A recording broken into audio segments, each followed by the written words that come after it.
Bienvenue dans Prophète de ton cœur. C'est la nouvelle rubrique du podcast Coran de ton cœur qui met à l'honneur l'homme qui, durant toute sa noble vie, nous a montré comment vivre le Coran dans tous les pans de notre vie.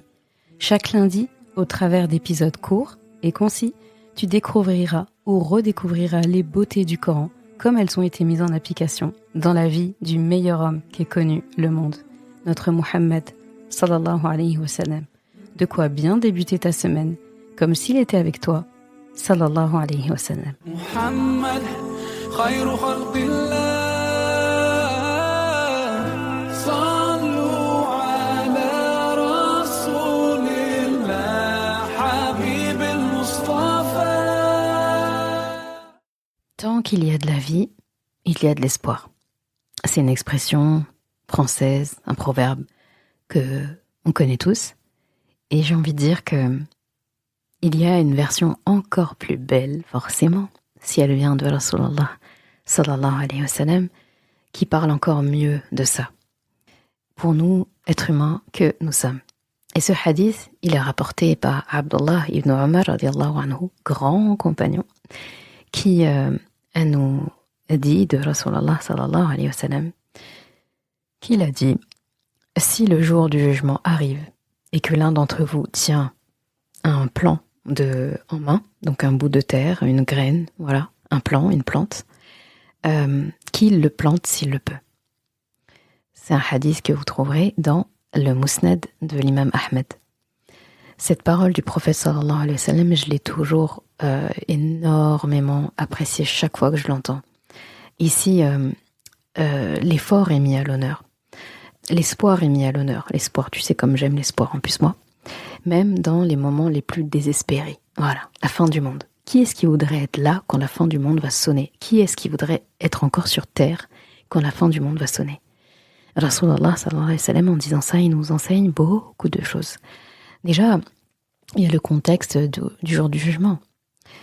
C'est un jour qui est décrit dans le Coran et dans la Sunna aussi comme un moment de grand bouleversement. Des destructions massives autour de la terre, tout va se retourner, etc. Qu'Allah nous préserve. Normalement, la communauté de Muhammad sallallahu alayhi wa sallam, qui est croyante, qui est droite, ne vivra pas la fin du monde. Inch'Allah ya Rab. Donc quand Rasulullah sallallahu alayhi wa sallam dit ça, c'est pour nous vraiment nous donner l'image de... En fait, il prend le moment le plus où le désespoir peut être à son maximum. Imagine quand la fin sonne. Il n'y a plus d'espoir à ce moment-là, parce qu'on se dit c'est fini en fait. Si l'examen finit dans 1 minute et que tu n'es pas encore prêt à rendre ta copie, en fait, on pourra te dire tout ce que tu veux. Tant qu'il y a de la vie, il y a de l'espoir, c'est très difficile de se mettre en position d'espoir. On se dit, c'est fini, le coup près, il est terminé. Et admettons, c'était même le rattrapage, c'est fini en fait. Tu n'accepteras plus de paroles mielleuses qui vont te dire je ne sais quoi. Donc en utilisant le jour où le désespoir est à son maximum, ce jour dont on entend parler dans le Coran, dans la Sunna depuis autant d'années, il vient enfin. Ce jour où Allah a dit, après ce jour-là, il n'y aura plus de délai, il n'y aura plus de possibilités, il n'y aura plus de stylo effaceur. C'est terminé. Les encres, les feuilles, tout est rangé, copie, rendu, c'est terminé. Après, il n'y a que la rahma d'Allah qui va nous aider. Eh bien, en parlant de ce jour-là, lui, il mêle ce jour à l'espoir. Comme pour nous dire qu'il faut de l'espoir. Donc, dans ce monde matériel, cette dunya va prendre fin le jour du jugement quand ça va sonner, et l'humanité sera jugée pour ses actions. Et le hadith montre que, même dans un moment aussi, on va dire, cataclysmique, eh bien, le prophète sallallahu alayhi wa sallam nous encourage à agir positivement, même si les résultats de cette action ne seront peut-être jamais vus. Eh bien, planter quelque chose, mettre un plan, voilà, c'est un petit semis là, comme ça, tu sais pas c'est un semis de quoi, tu sais pas si c'est de la fraise, tu sais pas si c'est pour un arbre, tu sais pas c'est pourquoi. Eh bien, le fait de le planter, c'est une belle métaphore qui montre que tout acte de bien qui, en apparence, pourrait sembler inutile, futile ou insignifiant, eh bien, ça a de la valeur. Auprès d'Allah, ça a de la valeur. Ça montre en fait que rien n'est terminé avant la dernière seconde de la dernière épreuve.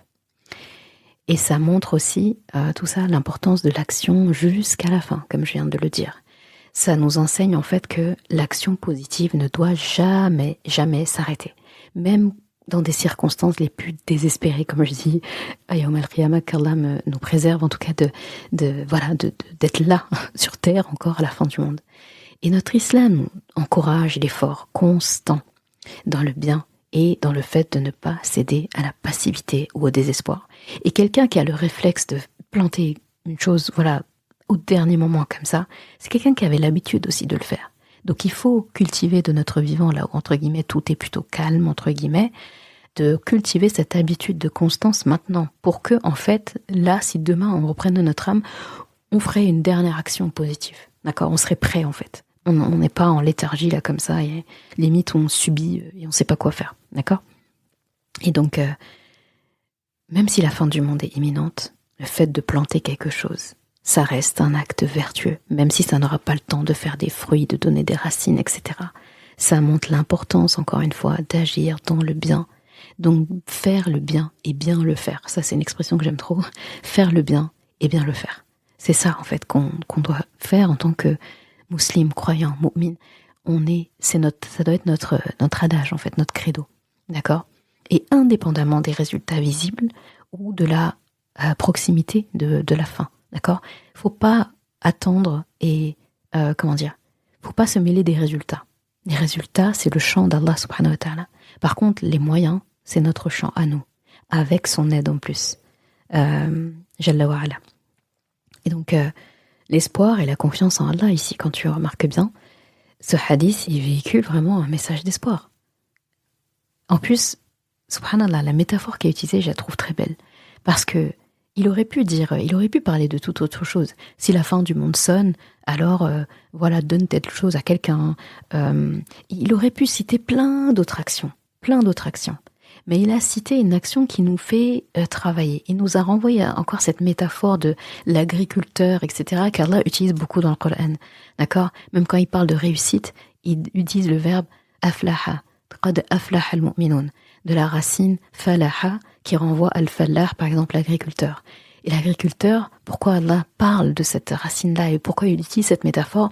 Parce qu'il cultive, il travaille, il fait, mais sans la certitude en fait qu'il va pouvoir vendre ses récoltes. Il n'est pas maître de la météo. Il ne sait pas s'il va avoir assez de pluie. Il ne sait pas si la terre, elle va donner comme elle donnait d'habitude.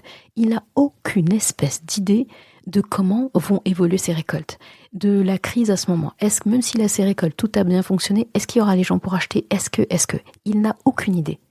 C'est un métier à risque, d'ailleurs c'est un métier où il y a beaucoup de suicides. C'est un métier où en fait on bosse comme un bourrin. On met tout, en fait, on peut pas être là à spéculer, en fait. On donne le maximum sans avoir idée du résultat. Allah, lui, nous parle de ça, il nous assimile à ces gens. Vous donnez le maximum. Le résultat, c'est moi. Vous voyez ? Et donc, le fait que Rasulullah sallallahu alayhi wa sallam parle de planter quelque chose, encore une fois, comme pour nous rappeler, vous ne serez en fait que des agriculteurs jusqu'à la fin, incertains de ce que vous allez obtenir.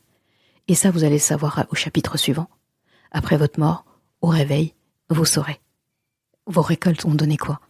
Et donc le fait qu'il parle de planter quelque chose, il y a une notion de continuité. Parce que quand on plante, donc un semis, un plant, peu importe, il fait des racines et il donne des fruits. Donc ça va dans les deux sens. Il y a des racines ancrées qui sont solides, donc on plante quelque chose de solide, d'accord, qui va s'enraciner, et en même temps c'est quelque chose qui est censé donner un fruit. Ça va être des fleurs, des feuillages, des fruits, peu importe, ça donne quelque chose. Ça donne toujours quelque chose qu'on plante dans la terre. Donc le fait qu'il utilise cette métaphore-là, j'ai trouvé ça très profond. Ça peut être très intéressant donc d'approfondir ça de ton côté. Ça montre vraiment que, et c'est ce que Rasulullah sallallahu alayhi wa sallam nous enseigne ici, il nous enseigne à ne jamais renoncer. Que chaque action est enregistrée auprès d'Allah. Peut-être que là, ce qu'il est en train de nous expliquer, c'est que tu vas planter un petit grain, une petite graine, un petit semis, etc. Et qu'en sais-tu en fait ? Peut-être qu'Allah va continuer de la faire grandir, le temps du jugement. Et il va se dire, la personne, elle a eu l'intention, elle a fait. C'est moi qui est maître de la terre. C'est moi qui donne l'eau, c'est moi qui donne vie à tout. Il va continuer peut-être de faire grandir ce semis. Donc, par métaphore, cette action. Et pendant le jugement, contre toute attente, Tu seras agréablement surpris de voir des bonnes actions fleurir de partout là comme ça dans ton livre. Tu vas te dire mais ça sort d'où? Je me rappelle pas avoir fait ça. Il va dire bah tu n'as pas planté un dernier truc avant de mourir. Et là tu vas te dire ya Rab, tu vas repenser à ce que Rasulullah sallallahu alayhi wa sallam avait dit. Donc c'est quelque chose de symbolique, très beau.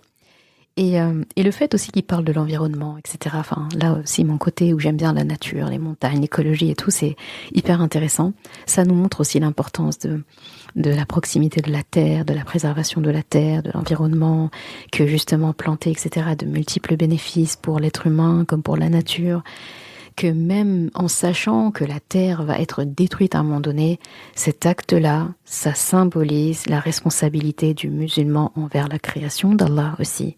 Ça souligne, voilà, les gens ils aiment bien dire oui, les écolos, les verts, etc. L'islam il est écologique depuis bien plus longtemps que tout le monde ici, quoi, d'accord? Donc ici il y a vraiment un soin très intéressant aussi qui est évoqué. Donc voilà, en conclusion, ce hadith vraiment très haut et qui nous enseigne que le croyant doit rester actif, optimiste, toujours engagé dans des bonnes actions. Partout où on le voit, on doit le voir mêlé à des histoires de bonnes actions, quoi. Voilà. Et des gens, ils sont toujours mêlés à des vieilles histoires, des sales histoires, à des mauvaises histoires. D'accord? On dit, oh, toujours dans de sales draps, celui-là ou celle-là. Eh bien, nous, il faut qu'on ait la réputation auprès d'Allah, auprès des anges, d'être celui qui est toujours mêlé à de beaux draps, des bons semis, de la bonne terre, des bonnes actions, etc., etc. D'accord? Donc même quand c'est la fin, il faut que l'effort pour faire le bien soit là. Il faut que ça reste notre essentiel en fait. Walhamdulillah. وَمَا أَرْسَلْنَاكَ إِلَّا رَحْمَةً لِلْعَالَمِينَ. Et nous ne t'avons envoyé que comme rahma pour l'univers.